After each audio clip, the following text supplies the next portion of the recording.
Subscribe करें हमारे YouTube channel को और बेल आइकन को प्रेस करें हमारे लेटेस्ट वीडियोस को देखने के लिए।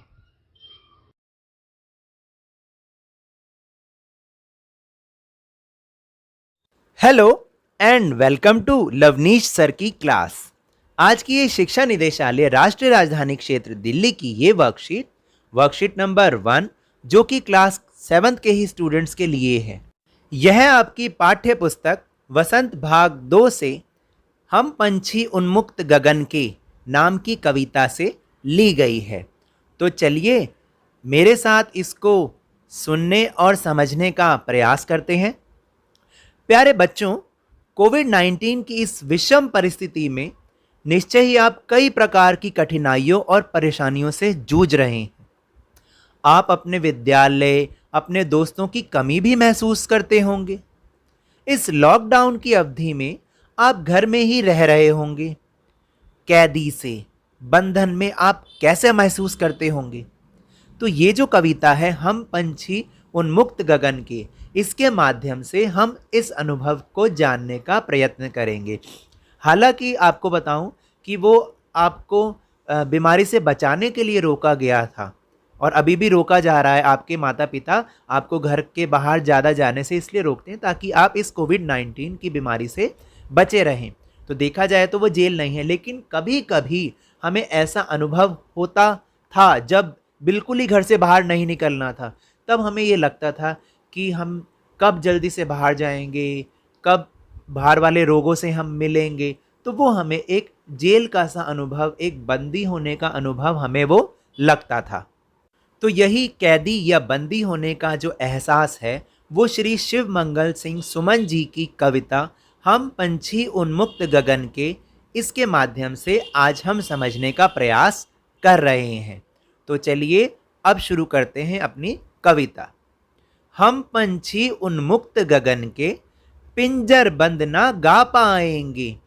कनक तीलियों से टकराकर पुलकित पंख टूट जाएंगे। हम बहता जल पीने वाले मर जाएंगे भूखे प्यासे। कहीं भली है कटुक निबोरी, कनक कटोरी की मैदा से। इस तरह से मैंने पंक्तियों को गाया। आपको थोड़ा थोड़ा भाव तो पता चल रहा होगा, लेकिन इसमें आए कुछ जो कठिन शब्द हैं उनका भी हम अर्थ जानने की पहले कोशिश कर लें और इनको भी हम अपनी कॉपी में लिखेंगे ताकि हम इन शब्दों से परिचित हो जाएं। तो पहला शब्द इसमें जो आया था वो था उन्मुक्त। उन्मुक्त का मतलब है बंधन मुक्त, यानी खुला हुआ, आज़ाद। फिर था पिंजरबंद, यानी पिंजरे में बंद।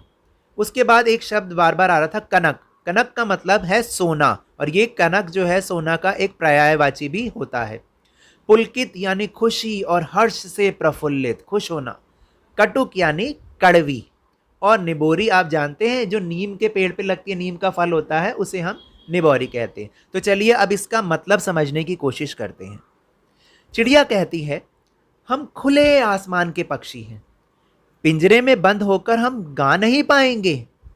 पिंजरे की इन तीलियों भले ही वे सोने की क्यों ना हो, लेकिन इनसे टकरा टकरा कर हमारे पंख टूट जाएंगे। हम तो नदियों का बहता जल पीने वाले हैं, हम भूखे प्यासे मर जाएंगे इस पिंजरे में।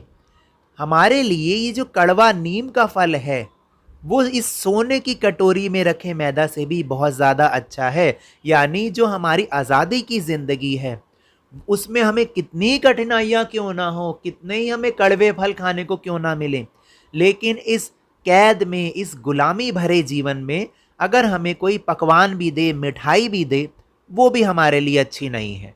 तो आप कुछ इस कविता का मतलब शायद समझ पाए होंगे। तो चलिए आइए जानें कि अब हमने क्या सीखा। पहला प्रश्न है, पक्षी पिंजरे में क्यों नहीं रहना चाहते? तो इसका उत्तर है कि पक्षी पिंजरे में बंद होकर इसलिए नहीं रहना चाहते क्योंकि वो तो खुले आसमान के पक्षी हैं और उन्हें वहां पर उड़ने की आज़ादी भी नहीं है। वहां पर मतलब पिंजरे में तो उड़ने की आज़ादी भी नहीं है, तो इसलिए वो पिंजरे में नहीं रहना चाहते। तो दूसरा प्रश्न है, कड़वा नीम का फल निबोरी जो था वो सोने की कटोरी में मैदा से भी ज़्यादा अच्छा क्यों कहा गया है? तो इसका उत्तर है कि ऐसा इसलिए कहा गया है कि अगर जेल में रहकर आपको पकवान भी मिले खाने के लिए तो वो आपके लिए बेकार ही होंगे, लेकिन आज़ाद रहकर कितना भी कठिन जीवन क्यों ना हो वह बहुत अच्छा होता है, इसलिए ऐसा कहा गया है। फिर तीसरा प्रश्न है, क्या आपको लगता है कि पक्षी भी मनुष्य की तरह भावों को महसूस करते हैं? कैसे? तो इसका उत्तर है कि पक्षी भी मनुष्य की तरह भावों को महसूस करते हैं। जैसे हमें कैद में रहना पसंद नहीं है ना, वैसे ही उन्हें भी पिंजरे में बंद रहना पसंद नहीं होता। फिर प्रश्न नंबर 4 है, आपने बहुत सारे पक्षियों को देखा होगा तो उनकी एक सूची बनाइए। भाई मुझे तो जितना पता था, यानी मैंने जिनको देखा है वो ये हैं, लेकिन हो सकता है आपने कुछ और भी देखे हो तो आप वो भी लिख सकते हैं। तो मैंने तो कबूतर, तोता, चिड़िया, मैना, कोयल, बुलबुल आदि इन पक्षियों को देखा है, लेकिन आपने और भी पक्षियों को देखा होगा तो आप उन पक्षियों का नाम भी इसमें जोड़ सकते हैं। अब है 5वां प्रश्न, कौन सा पक्षी आपको सबसे अच्छा लगता है और उसके बारे में अधिक से अधिक जानकारी आपको एकत्रित करके यहाँ पर लिखना है।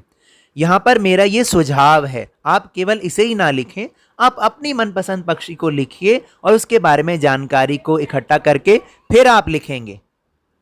तो जैसे मुझे तो कोयल पसंद है, वे रंग में कौवे जैसी तो जरूर होती है लेकिन उसकी आवाज़ बहुत मीठी होती है, तो ये जानकारी उसके बारे में मैंने लिखी है। ऐसे ही आपको भी उसका नाम लिख के और उसकी जानकारी लिखनी है।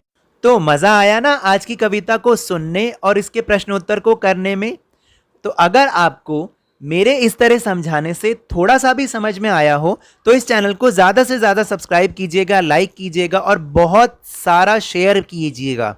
और मेरे साथ इसी तरह खेल खेल में वर्कशीट को समझते रहिए, लेकिन ध्यान और मन लगाकर जरूर पढ़ते रहिए। धन्यवाद।